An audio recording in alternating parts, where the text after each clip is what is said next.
maraming salamat sa pagbisita po dito po sa lungsod ng Antipolo. Walang iba, palakpakan po natin ang ating OWA Administrator, Honorable Arnel Ignacio.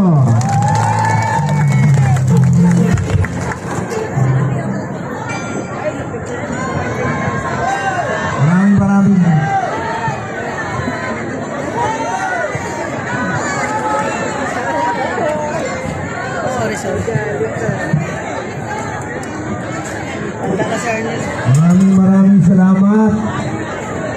Ano ba sa inyo? Ay, binaw ko yun eh. Makalilang kami. Kalilang yun. Siyempre, pati kanyang tatay.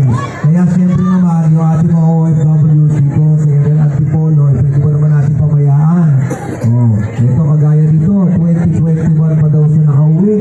Pero parang OFW ka na, no 1970s pa eh. Diba? So sana po naman, kaya kami umiikot ng ganito para naman yung mga OFWs na nakauwi, OFW, pamilya ng OFWs, maramdaman nyo naman ang overseas. Teka muna, alam nyo ba kung ano ibig sabihin ng OWA? Ano yung O? Ano yung W? Ano yung isa pang W? Worker. Worker daw. Ano yung A? Palakpakan na tayo ito. Dito sa Antipolo.